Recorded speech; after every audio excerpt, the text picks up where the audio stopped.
Tiana Brown faces a court battle against a cop, but she shocks everyone with her U.S. elite status. Tiana Brown was just another face in the crowd, or so everyone thought.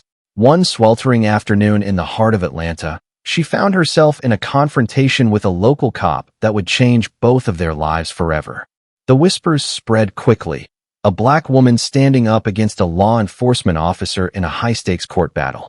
That alone was sensational, but beneath the surface, an even bigger secret lay coiled, ready to strike. Tiana's credentials weren't just impressive, they were elite, and as she stepped into the harsh glare of the public eye, no one was prepared for the shock waves that would follow. Tiana Brown's early life had never been easy, but she learned to face adversity head-on, a trait instilled in her by her parents. Her father, Robert Brown, was a school teacher who'd grown up near Selma, Alabama. He used to tell her stories of the famed Bloody Sunday March across the Edmund Pettus Bridge. He explained how, despite tear gas and billy clubs, black men and women stood their ground for the right to vote. Her mother, Yvonne Brown, served as a nurse in the very hospital where Tiana was born in Atlanta. They believed in the power of education and perseverance. They urged her to aim high, so high that the glass ceiling they had faced would shatter into a million pieces. Tiana grew up just a few miles from the Martin Luther King Jr. National Historical Park. As a child, she wandered through the exhibits at the museum, enthralled by the stories of civil rights legends who had literally changed the law of the land. Every day, she passed the King Center on her way to school and felt the echoes of that enduring fight for justice stir within her. Her parents often reminded her that she was a product of their sacrifices, and she wanted to carry that legacy forward. Through sheer determination and an uncanny intelligence, Tiana excelled in all her classes. She graduated top of her high school class at the age of 17, which paved the way for acceptance letters from prestigious universities all over the country. Many of her classmates envied her, but for Tiana, each acceptance letter was not just a personal triumph. It was a step forward for the entire Brown family. And so, when she chose to attend Harvard University, a name that carried enormous weight, she did so not just for herself, but for the dreams of her parents and her entire community. She accepted a generous financial aid package and left Atlanta for Cambridge, Massachusetts, brimming with hope and determination. At Harvard, Tiana felt, for the first time, the stark contrast between privilege and poverty, between those who had generational wealth and those who fought tooth and nail to rise above. She spent countless late nights in the libraries, devouring textbooks on political theory, civil rights, and constitutional law. Graduating summa cum laude, Tiana went on to earn a spot at Harvard Law School, an achievement that once felt like a distant fantasy. But Tiana's ambitions stretched beyond the walls of academia. She wanted hands-on experience in making the world a better place. During her summers, she interned at the American Civil Liberties Union, ACLU, advocating for prison reform and tackling unjust sentencing policies that disproportionately affected minority communities. She volunteered with local organizations like the Southern Center for Human Rights in Atlanta, returning to her home city to do pro bono work for those who couldn't afford an attorney. With each case she assisted on, her passion for justice only grew stronger, fueling her dedication to stand up for the underrepresented. By her mid-20s, she had already caught the eye of high-profile legal firms in Washington, D.C. and New York, but Tiana turned them down. She decided she wanted to serve in the U.S. Army JAG Corps, a surprising move to many who knew her. She felt duty-bound to protect the constitutional rights of soldiers, many of whom came from the same marginalized communities she cared about. The rigor of basic training at Fort Benning in Georgia tested her in ways books at Harvard couldn't prepare her for, yet she thrived, forging a steely resilience both physically and mentally. She steadily rose in rank, earning the respect of her peers and commanding officers alike. Eventually, Tiana's sharp mind, unwavering ethics, and relentless dedication earned her a coveted position in a specialized unit that handled top-secret legal matters. Her name appeared on case files that were stamped classified, and her colleagues in the Pentagon started to recognize her as a rising star. Her parents swelled with pride, and her mother often bragged about how her daughter was protecting the country from the inside. After fulfilling her service, Tiana could have walked into virtually any elite law firm in the country. Instead, she decided to return to Atlanta, where she believed the fight for justice was still intense and personal. She hoped to open her own small practice, focusing on civil rights cases and perhaps eventually run for a local judgeship. But fate had other plans for her. A single, fateful encounter on a hot summer afternoon would catapult her into the headlines in the blink of an eye. Her entire life's work, her training, education, and moral compass would be called into question. Little did anyone know that the person who questioned her would be Officer Frank Taylor, a local cop with a reputation for being harsh toward the city's black residents. When these two met, it would be more than just a local controversy. It would be a collision of principles, an intersection of race, power, and the secret cards Tiana held close to her chest. Because Officer Taylor, and indeed most of the world, had no idea who Tiana truly was, or what she was capable of. The unforgiving sun hung high over an Atlanta side street as Tiana stepped out of her car. She had pulled into a small grocery store parking lot near the historic Auburn Avenue district, her arms loaded with an assortment of legal files and groceries. With temperatures hovering near the mid-90s, the asphalt shimmered with heat. She balanced 2 grocery bags while rummaging in her purse for her car keys. That's when she noticed the piercing gaze of Officer Frank Taylor. He was sitting inside his patrol car, the engine running, air conditioning likely on full blast. His eyes were fixed on her in a way that set off alarm bells in Tiana's mind. She'd seen that look before. She recalled how her father was once pulled over on a whim, simply for driving an older model car in a nice neighborhood. The tension in the air was palpable, and a sense of dread knotted itself in her stomach. Taylor stepped out of his patrol car and approached. His crisp uniform bore the Atlanta Police Department badge, and his walk was marked by a swagger that suggested confidence or arrogance. "Ma'am, is this your vehicle?" he asked, leaning a bit too close, his hand resting on the butt of his gun as if out of habit rather than necessity. Tiana, knowing her rights, responded politely. "Yes, officer. Is there a problem?" "Identification," he demanded, his tone clipped and cool. Tiana let out a slow breath, carefully placing her groceries on the ground. She reached into her purse and pulled out her driver's license, handing it to him. She could feel the intensity of his stare, searching her for any sign of guilt or defiance. "Mind telling me why you're asking?" she inquired calmly, determined not to let him intimidate her. Her question only seemed to irritate him further. "Look, we've had some incidents of shoplifting around here, and you look suspicious." He gave her a once-over, as if he was assessing a threat level. Tiana's eyebrows shot up. She was wearing a professional blouse and tailored pants, hardly the attire of a petty shoplifter. The store manager, a middle-aged woman named Susan, popped her head out. "Is something wrong, officer?" she asked, her tone polite but concerned. She recognized Tiana as a frequent customer. "There's no need for you to worry," Officer Taylor answered curtly, waving Susan away. He looked back down at Tiana's license, his lips tightening. "You sure you're not carrying any stolen items?" he asked, nodding toward the grocery bags. Taken aback, Tiana placed a hand on her hip. "Everything in that bag has a receipt," she replied, her voice firm. She kept her cool, but the tension in her eyes gave away her frustration. She was intimately familiar with racial profiling cases through her work at the ACLU during her law school internships. Now, she was experiencing it firsthand, and it felt more humiliating and infuriating than any legal brief could have captured. Officer Taylor insisted on checking her bags. Tiana hesitated for a moment. She knew her rights, but she also sensed that refusing could escalate the situation. Reluctantly, she handed over the bags, each containing nothing more sinister than bread, fruit, and yogurt. Taylor rifled through them, coming up empty. As she looked on, Tiana bit her lip, trying to calm the flurry of thoughts in her head. She thought about her father's advice. Always remain calm. Never give them a reason to say you resisted. She also remembered the stories her mother told of patients who were hospitalized after lesser altercations with the police. She steadied her breathing. Seemingly unsatisfied, Taylor turned his attention to the folder of legal documents resting on her passenger seat, visible through the open car door.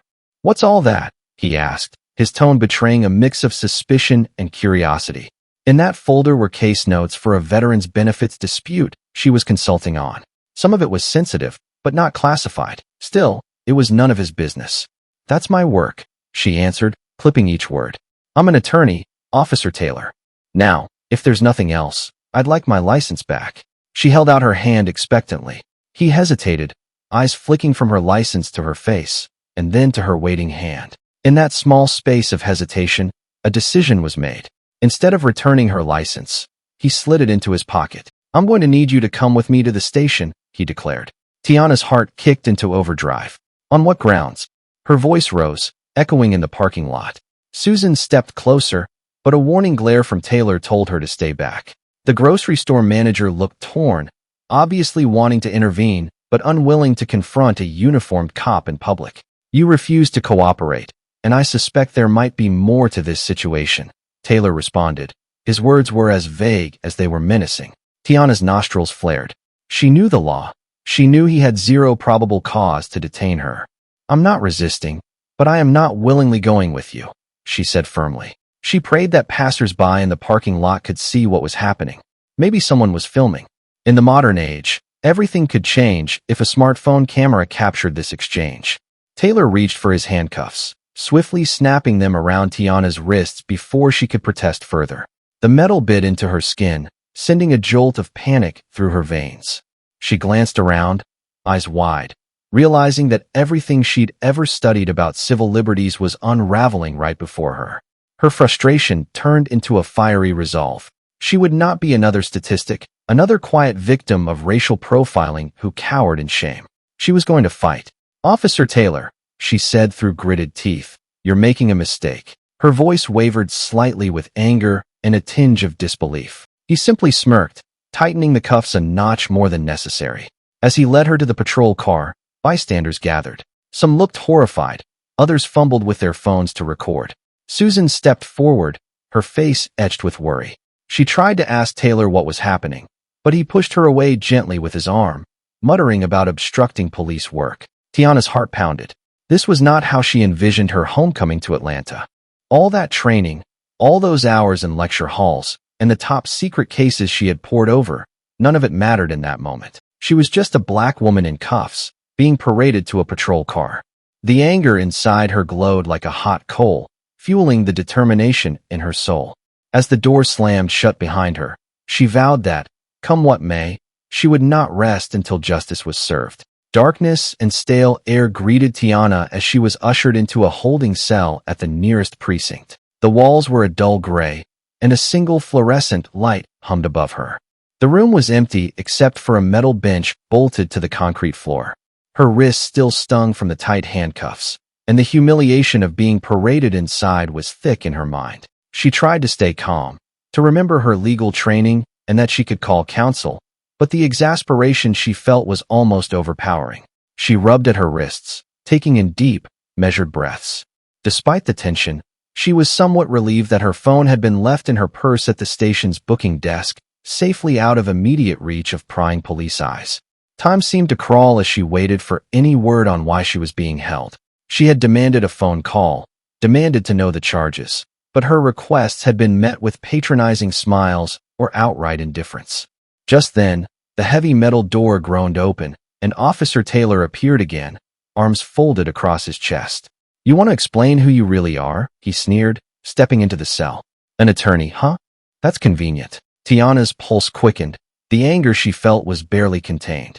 "Yes, I'm an attorney, and you have no grounds to keep me here. I demand to see a lawyer or to be released immediately." "Don't get ahead of yourself," he replied, exuding an unearned confidence. "We're checking if your license is valid. Could be fake for all I know." Tiana tried to keep her voice steady, but she couldn't hide the annoyance. "Are you hearing yourself? Do you realize how insane that sounds?" He took a step forward, close enough that Tiana could see the faint lines of tension around his eyes. "Around here," he hissed, "we don't take any chances, and I don't like your attitude." For a moment, Tiana's thoughts flashed to her parents. She pictured her father's kind eyes, her mother's reassuring smile. She imagined telling them she was locked up without cause. The anger in her chest blossomed. She stared at Taylor, refusing to flinch. Without warning, the door burst open again, and another officer, a tall woman with short, cropped hair and an air of authority, stepped inside. Her badge read Lieutenant Laura Green. She shot Taylor a disapproving glance and addressed Tiana directly. "Miss Brown, is it?" she asked, her voice neutral yet authoritative. "That's right," Tiana replied, turning from Taylor to Green. She recognized the shift in atmosphere the moment the lieutenant walked in. This was someone higher in the chain of command, someone who might actually follow procedure. Lieutenant Green sighed. I've been apprised of the situation. We ran your license, you check out. Indeed, you're an attorney. We also found some interesting notations on your record. Army JAG, if I'm not mistaken. Tiana's eyebrows arched in surprise.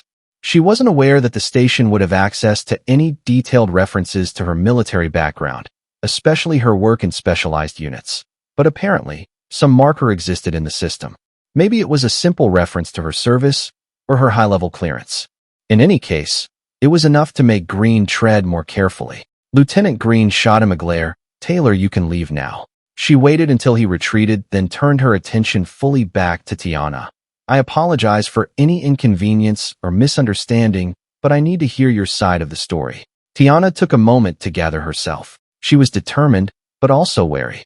Officer Taylor saw me at a grocery store, decided I looked suspicious, and demanded to search my bags. I complied, even though he had no probable cause. He then took my license and arrested me without explaining any charges. The lieutenant nodded slowly, as if she'd heard such stories before. Taylor claims you were resisting. That's a typical charge he's used before, though we're still investigating whether it's justified this time. Tiana cut her off. I never resisted. There are witnesses. One of them is the store manager. She can confirm everything. Lieutenant Green pursed her lips. Yes, we've got her statement. It doesn't line up with Taylor's version. To be frank, Miss Brown, you'll likely be released soon. However, this has become a departmental matter, and there will be an investigation. An investigation? Tiana repeated, her tone both hopeful and incredulous. She hadn't expected such a quick step toward accountability. Typically, these cases dragged on, and the victim often ended up burying themselves in legal fees to get any semblance of justice. Green nodded. Yes. However, while that internal investigation runs its course, you'll need to appear in court because of the resisting arrest charge Taylor put on you. They're filing the paperwork now. Tiana felt a wave of frustration. But that's groundless. I wasn't resisting. This is insane. The lieutenant held up a hand, a gesture to calm her. I understand. We'll get to the bottom of it. For now, you'll be taken to a local judge who will set bail or possibly dismiss the charge if the evidence is insufficient. With that, the lieutenant escorted Tiana out of the cell and through the labyrinthine corridors of the station, eventually depositing her in a waiting area. She was no longer in cuffs, but her sense of freedom felt uneasy. The lingering glances from other officers, the hustle of people in uniform, and the smell of disinfectant made her skin crawl. At last, Tiana was allowed a phone call. She retrieved her cell from the desk and immediately dialed the number of an old friend from Harvard Law, Sarah Jones, who now worked at a prominent civil rights firm in Atlanta. The phone rang, and after a brief pause, Sarah's reassuring voice cut through. Tiana? Everything okay? Not exactly, Tiana admitted. I need representation immediately. Within an hour, Sarah stormed into the station, heels clicking decisively on the linoleum floor. Her aura of confidence filled the precinct. She demanded to speak with the supervising officer, made it clear that Tiana had been unlawfully detained, and threatened to unleash a legal firestorm if the situation wasn't resolved. For the moment, Lieutenant Green agreed to release Tiana on her own recognizance until the court hearing the next day. Stepping out into the muggy Atlanta air again, Tiana felt like she was awakening from a nightmare. Yet, in the pit of her stomach, a different sensation brooded, something akin to determination. If they thought she would cower or quietly slip away, they were wrong. She intended to go to court, show the world what really happened, and hold Officer Taylor accountable, not just for her, but for anyone else who had been subjected to similar treatment. Still, a nagging question loomed in her mind. Would her military background and elite credentials come to light in a way that overshadowed the real issue? Or worse, would they complicate the case and give the opposition more ammunition to paint her as some sort of militant or potential threat? She'd have to be strategic, she realized. Even though part of her wanted to stand at a podium and shout her story to the world, she knew the judicial process required precision, patience, and airtight evidence. As she sank into the passenger seat of Sarah's car, Tiana could only imagine the media frenzy that was about to ensue. The last thing she wanted was attention for attention's sake. But maybe, In the swirl of public scrutiny, some measure of truth and justice would finally find their way to the surface. Early morning light filtered through tall windows as Tiana and Sarah made their way into the Fulton County Courthouse. The building was a testament to bureaucracy, with marble floors, metal detectors, and lines of people milling about, some glancing nervously at thick sheaves of legal papers in their hands. This was the place where fates could change in an instant. Sarah escorted Tiana through the security checkpoint, and they headed straight to Courtroom 2B, where Judge Clara Nelson presided. Word had spread quickly about Tiana Brown's arrest, possibly because the store manager and bystanders posted videos on social media. The clip of a black woman being handcuffed by a white police officer, with no apparent reason, had gone viral overnight. Several local news stations had picked up the story, adding to the sense that the morning's arraignment would be anything but ordinary. Inside the courtroom, a sea of faces blurred into murmured chatter. Local reporters sat along one side, their cameras discreetly set up to capture any significant moment. Friends and community activists, some with Black Lives Matter t-shirts, had come to offer support. Tiana noticed her parents in the back row, her mother's eyes red with concern, her father's jaw set in anger. She forced a small, reassuring smile, though her own heart pounded so loudly she could barely hear anything else. Across the aisle, Officer Frank Taylor sat at a table with the city prosecutor, a lean man with dark-rimmed glasses named George Lopez. Lopez appeared calm, as though this were a routine case. Taylor, on the other hand, looked stiff and unsettled, eyes darting around the room as if worried about public opinion. Tiana locked eyes with him for a moment, and the tension in the air was almost tangible. "All rise," the bailiff called, and Judge Nelson entered. She was a seasoned judge, known for her fair but strict rulings. The entire room quieted as she took her seat, adjusting her glasses before scanning the docket. Case number 2025-1982, State of Georgia versus Tiana Brown, intoned the court clerk. Charge: resisting arrest and obstruction of justice. Judge Nelson's gaze shifted to Tiana. "Miss Brown, how do you plead?" "Not guilty, Your Honor," Tiana responded, her voice steady though her nerves were taut as wires. Sarah placed a reassuring hand on Tiana's shoulder. The prosecutor, Lopez, stood. "Your Honor, the arresting officer had reason to believe Miss Brown was engaged in suspicious activity. When approached, the defendant allegedly refused to cooperate, becoming verbally combative. The officer had no choice but to restrain her for his own safety." A small chorus of gasps and mutters rippled through the crowd behind Tiana. She had to bite her lip to keep from shouting her objections. Right then, Sarah raised her hand. "Your Honor, we have witness statements and video evidence that directly contradict Officer Taylor's account. We'll be presenting them at the earliest opportunity." Judge Nelson leaned forward, tapping her pen against a stack of papers. "Miss Brown has no prior record, correct?" Lopez glanced at his notes. "None, Your Honor." The judge looked at Sarah. "What do you propose?"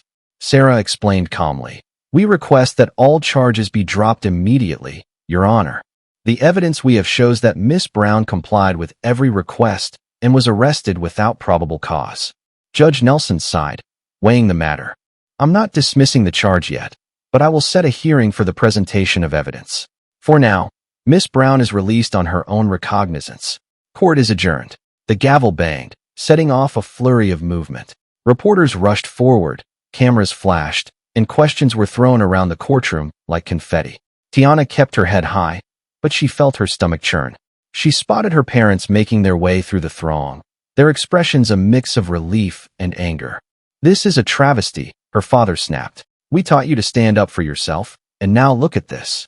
"I'm proud of you, but furious at them." Tiana's mother pressed a hand to her cheek. "Baby, are you all right?" Tiana nodded, forcing a smile. "I'm okay, Mom. We're going to fight this."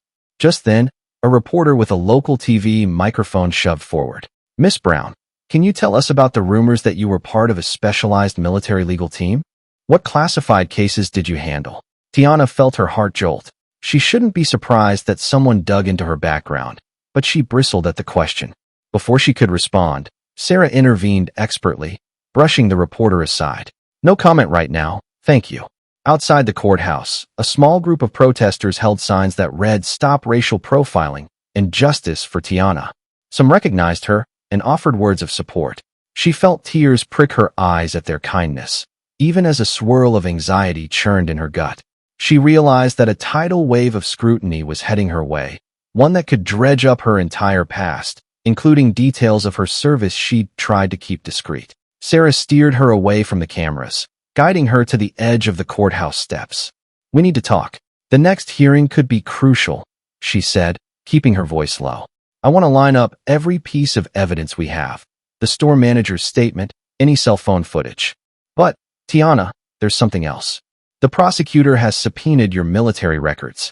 Tiana's breath caught in her throat. "He subpoenaed them? But most of my service details are classified. They can't just rummage through that." Sarah nodded. "I know, and there's a possibility that if they find anything remotely relevant, they'll try to spin it to question your character. Like if you had any altercations, or if you ever used your combat training in a violent way.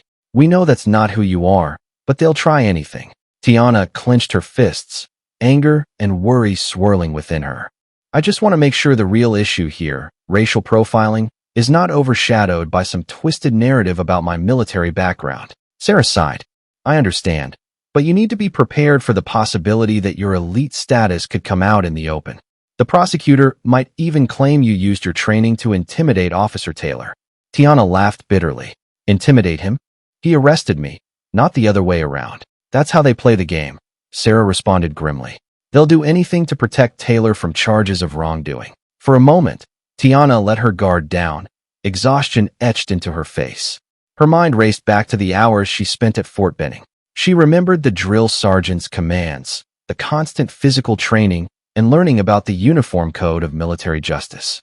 She never envisioned using that knowledge for her own defense in a civilian court. Yet, here she was, with everything on the line.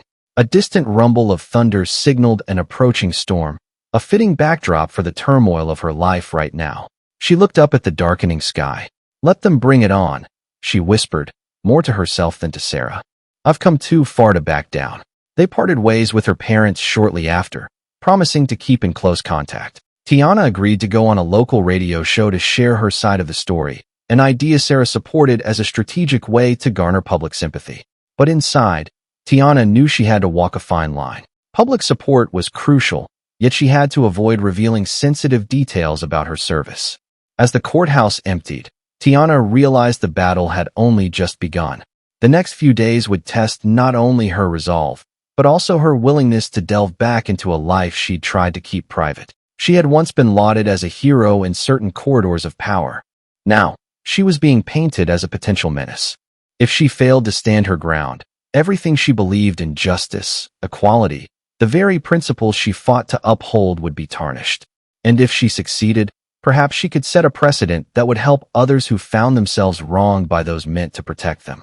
Tiana squared her shoulders, stepping down the courthouse stairs. Outside, the first droplets of rain kissed her skin.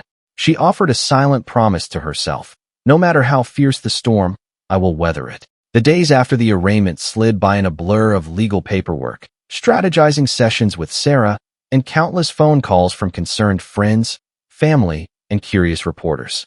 Tiana felt torn between wanting to present her case to the world and needing to preserve aspects of her military service that were not meant for public consumption.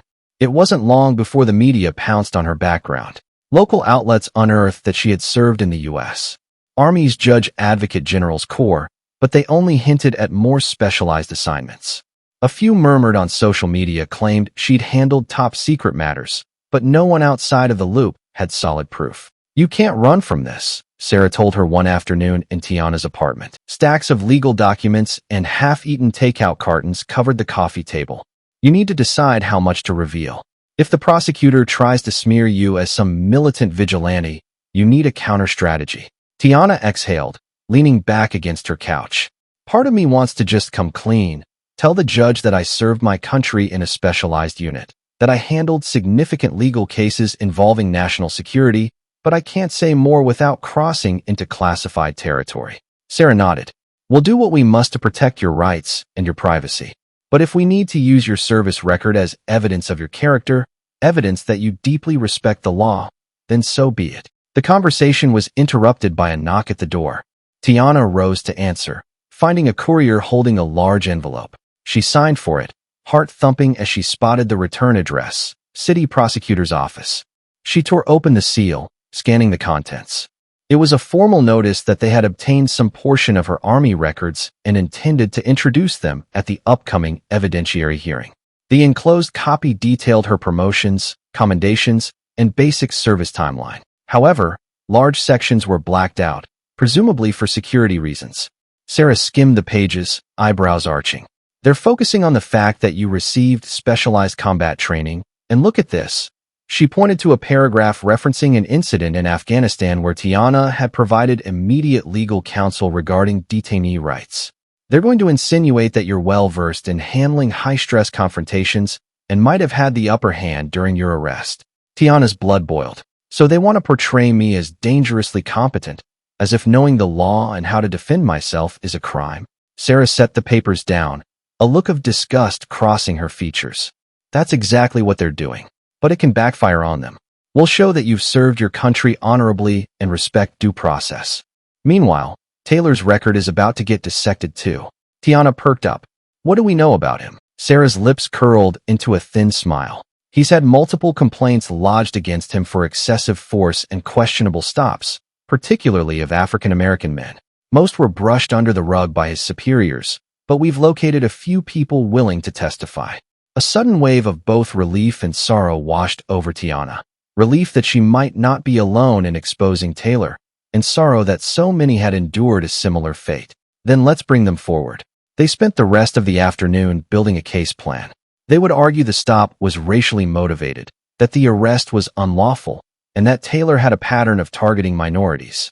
The introduction of Tiana's military background could be used to demonstrate her discipline and respect for authority, flipping the prosecutor's angle on its head. When the day of the evidentiary hearing arrived, the courtroom was once again packed. Reporters seemed to multiply, and local activists turned out in force. Tiana's parents were there. Along with members of the community she had once assisted pro bono. The tension was electric. Prosecutor Lopez went first, methodically outlining the case against Tiana. He displayed some of her military file on an overhead projector, which had entire paragraphs blacked out. Miss Brown served in sensitive capacities, he intoned. During her arrest, she could have easily overpowered Officer Taylor with her advanced training. That raises the question, did she resist with knowledge far beyond that of an average civilian? A scoff rippled through the audience. Sarah rose, smoothing her jacket. Speculation, Your Honor, she said icily. Miss Brown could have overpowered the officer, but did not. The law does not charge people for what they could have done, but for what they actually did.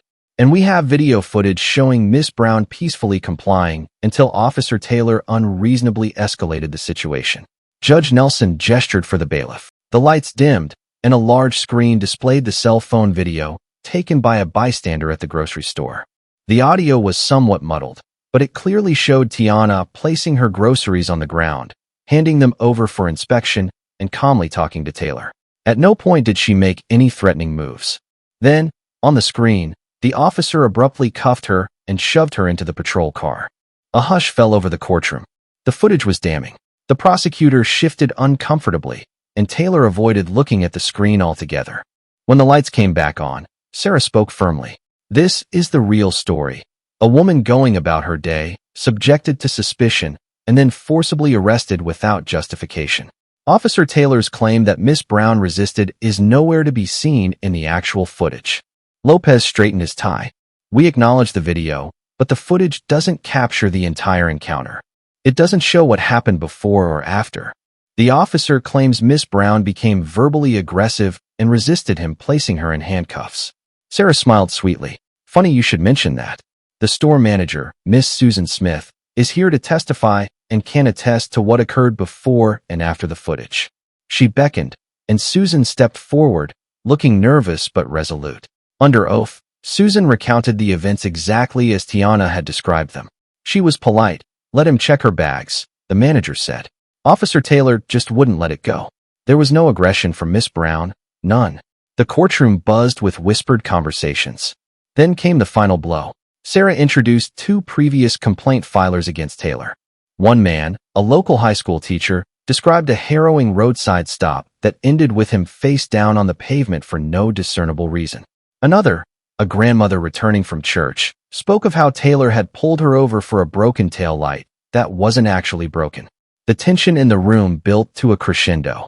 Each testimony chipped away at the image of a law-abiding cop forced to defend himself. Instead, a pattern emerged, a pattern of targeting black individuals with no legitimate cause. Judge Nelson finally called for a recess, her expression severe. After what felt like an eternity, everyone was summoned back. She looked directly at the prosecutor. Mr. Lopez, given the video evidence, witness statements, and Officer Taylor's record of similar complaints, I am inclined to dismiss the charges against Miss Brown. Furthermore, I see sufficient cause to recommend an internal investigation into Officer Taylor's conduct. The crowd erupted in a mix of applause and sighs of relief. Tiana felt tears prick her eyes as she glanced at Sarah, who gave a triumphant nod. The judge banged her gavel for order. Court is adjourned, she declared. Miss Brown, you're free to go. Tiana wanted to cheer, but she kept her composure. Even though her immediate legal battle was over, she sensed the conflict was far from finished. Outside, cameras flashed, and microphones were thrust into her face. This time, though, her words carried a note of victory. I want to thank the judge for upholding justice, and I want to say to everyone out there, you don't have to be powerless when confronted with injustice. Use your voice, use the law. Behind her, she glimpsed Officer Taylor slinking away, jaw tight, eyes filled with anger and humiliation. The swirl of relief and vindication she felt was potent, but she knew something else lingered in the air. Karma was coming, and it would be swift and final for those who had abused their power for far too long. With the court's dismissal of charges, Tiana found herself the unexpected face of a social movement in Atlanta. Calls and emails poured in from strangers who had seen her story on the news. Some were congratulatory, others had their own tales of racial profiling and police misconduct. It felt like a dam had broken, releasing a surge of pent-up frustration and cries for reform. Tiana soon discovered that the city's Internal Affairs Department had launched a formal investigation into Officer Frank Taylor. The local paper, the Atlanta Journal-Constitution, ran a feature piece on the rising number of complaints against him. A particularly damning editorial questioned why he had been allowed to remain on the force despite repeated red flags. Community activists organized a rally outside the police station, demanding accountability, not just for Taylor, but for any officers who shared his mindset. Meanwhile, Tiana wrestled with her own newfound notoriety. She hadn't asked to become a public figure, but she couldn't ignore the flood of pleas for help. Sarah gently nudged her. You have a platform now, Tiana. Maybe it's time to consider stepping forward as a leader. She pondered the suggestion. A leadership role would mean more exposure, more scrutiny, and more time away from the quiet life she'd envisioned. A life practicing law in a small firm, maybe starting a family someday. Yet, her heart told her she might not get a better opportunity to make a profound difference. One evening, she found herself sitting in front of a computer, drafting a statement. She typed, deleted, and retyped, struggling to find the right words. Finally, she settled on a measured approach. I was profiled and arrested without cause. Many have had it worse. We must address the roots of this injustice, not just punish one officer. I encourage the community, the police department, and city leaders to come together, implement training programs, and build trust. She posted the message on social media, expecting modest attention. Instead, it went viral within hours, shared by activists, celebrities, and politicians. Her inbox was flooded with invitations to speak at forums, city council meetings, and even national news programs. The next morning, she woke to discover her name trending on Twitter under the hashtag #IStandWithTiana. The overwhelming response made her stomach flip. She sensed that her life was irrevocably changing. Her phone buzzed with a call from a Washington, D.C. number she didn't recognize. Tentatively, she answered. Hello, Miss Brown, a voice spoke. This is Kevin Jones from the U.S. Department of Justice. We'd like to discuss the possibility of your involvement in a new task force on police reform. Tiana almost dropped the phone. In a daze, she agreed to schedule a meeting. After hanging up, she collapsed onto her couch, staring at the ceiling. She had left public service after her Army stint, longing for a quieter life. Now, it seemed public service was calling her back in a major way. In the midst of all this, news broke that Officer Taylor was suspended pending the outcome of the Internal Affairs investigation. The city's police chief released a statement promising a thorough review of department policies, vowing to crack down on officers who tarnish the badge. For many, it was a sign of progress. For Taylor, it spelled the end of his free reign. The final blow came when Taylor's ex-partner on the force, Officer Jeremy Baker, stepped forward with evidence of falsified police reports. In a sworn affidavit, Baker detailed how Taylor had doctored details to justify questionable stops. Apparently, Taylor had gone as far as forging signatures to support his claims of probable cause. The revelation hit the department like a thunderbolt.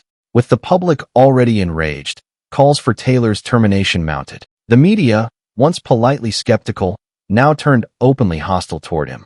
Even the police union, which traditionally defended its members, seemed reluctant to back him. Sources indicated the union's leadership believed Taylor was no longer defensible, especially after the forging allegations emerged. When the internal affairs findings were finally made public, they concluded that Taylor had repeatedly violated department policy, used excessive force in some incidents, and engaged in racial profiling. Within days, the city announced Taylor was fired from the Atlanta Police Department. Some speculated he might face criminal charges for falsifying documents. While many in the community celebrated, Tiana felt a complex mix of relief and sadness. She was relieved that at least one problematic officer was being held to account, but she knew firing Taylor wasn't a magic wand that would fix systemic problems. And while she harbored no personal sympathy for the man who had wronged her, she couldn't help but reflect on how a poisonous mindset could grow within a system. She wanted deeper reform, not just one scapegoat to bear the blame. As time passed, her own legal career took a surprising turn. Donations and grants poured into the small civil rights center she had once volunteered at, enabling it to expand. With Sarah's encouragement, she decided to join their ranks, dedicating herself full-time to fighting injustices in the system.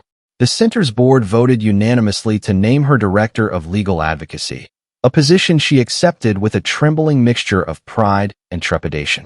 One afternoon, she packed up her modest private office to move into her new role, carefully placing her diplomas Harvard Law, Army Judge into a box.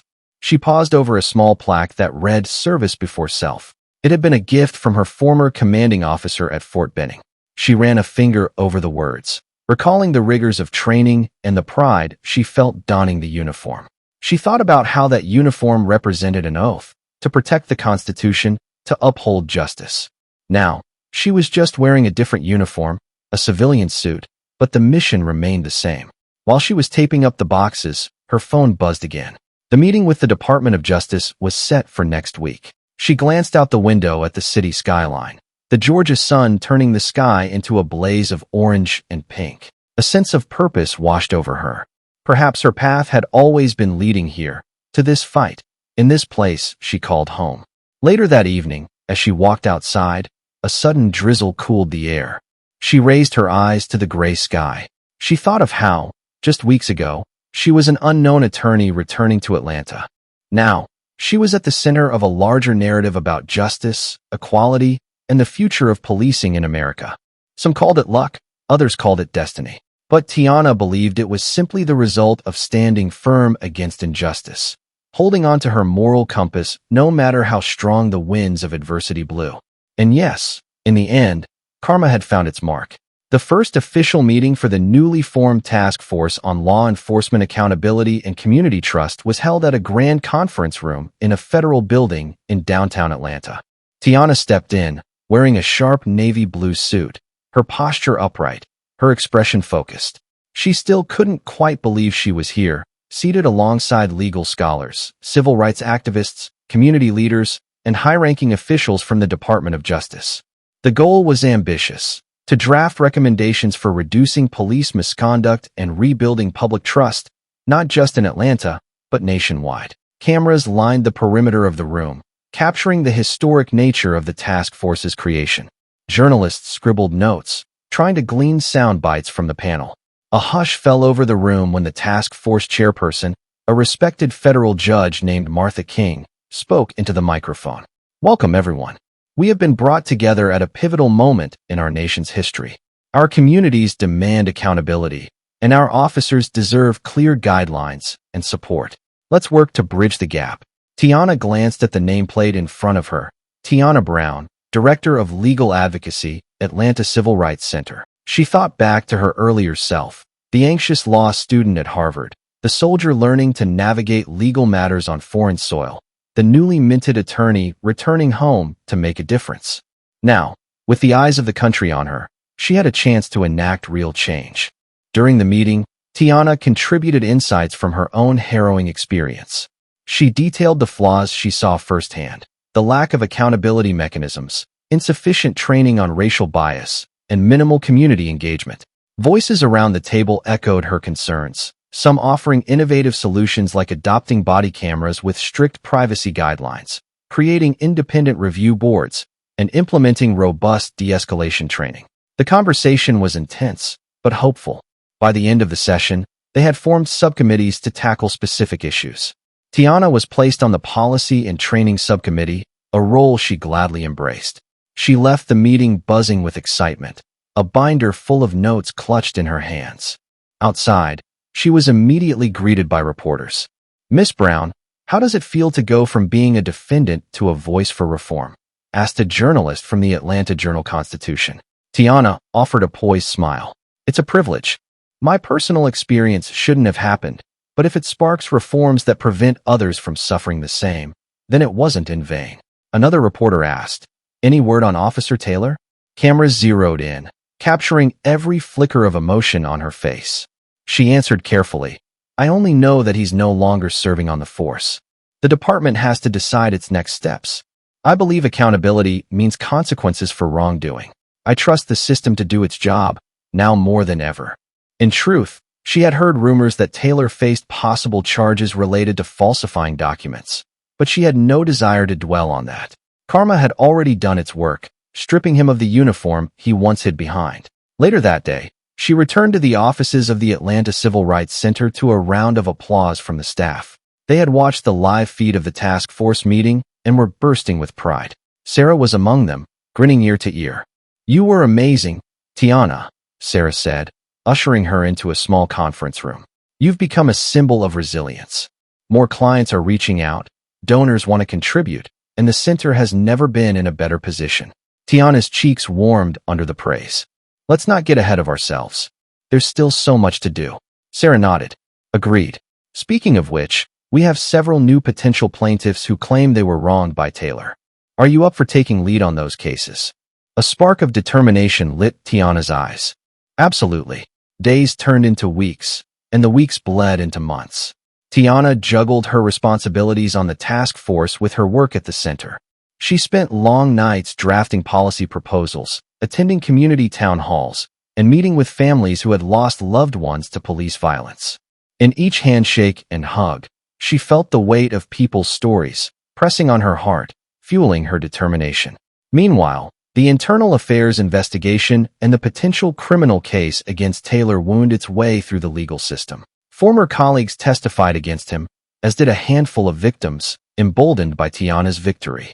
Eventually, the district attorney charged him with multiple counts, including falsifying official documents and violating civil rights under color of law.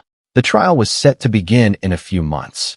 Though Tiana had no official role in that prosecution, she monitored it closely. She understood that a guilty verdict could send a powerful message, that no one was above the law, especially not those sworn to uphold it. For the first time in years, she felt genuine optimism that change was possible. One late evening, she paused her work to stare out the window of her new office. The city lights twinkled, stretching toward the horizon. She wondered how many others were out there, quietly fighting their own battles against injustice. With a deep breath, she reminded herself that while she had come a long way, her journey was nowhere near over. A faint knock on her door made her turn. Sarah stood there, holding 2 mugs of steaming coffee. "I figured you could use a pick-me-up," she said warmly. Taking the mug, Tiana inhaled the rich aroma. "Thanks," she replied, grateful for Sarah's unyielding support. "You know," Sarah said, "when this all started, I never guessed it would lead here. A city on the brink of reform, a newly influential civil rights center, and you becoming a national figure." Tiana let out a soft chuckle. "Neither did I. But I'm thankful. Not for being arrested, never for that, but for having the chance to make something good come out of it." They clinked coffee mugs in an unspoken toast, a pact between friends who had navigated the tempest together. As she sipped the hot liquid, Tiana felt a profound sense of purpose settle within her. She thought of her parents, her father's civil rights stories, her mother's unwavering belief in her potential. She thought of the vows she made when she first put on the army uniform. And she thought of every person who looked to her now as a beacon of hope. Outside, the dawn of a new Atlanta was beginning to break, and inside Tiana's heart, a new dawn had broken as well. What started as an unjust arrest had transformed into a powerful wave of reform, a testament that a single spark, lit by truth and courage, could ignite a flame of change. And so, with coffee in hand and unshakable resolve in her soul, Tiana Brown stood ready to face whatever challenges lay ahead, determined to make justice ring from every courthouse and every corner of her beloved country.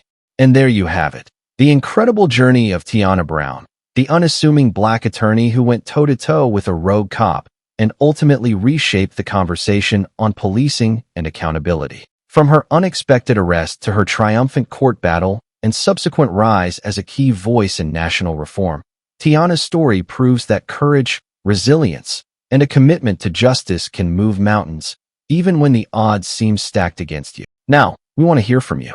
If you found inspiration in Tiana's resolve or learned something new about the complex struggle for civil rights, please help us spread the word. Like this video, share it with your friends, and subscribe to our channel for more stories that celebrate truth and transformation. Together, we can continue to shine a light on injustice and champion the changes our communities so urgently need.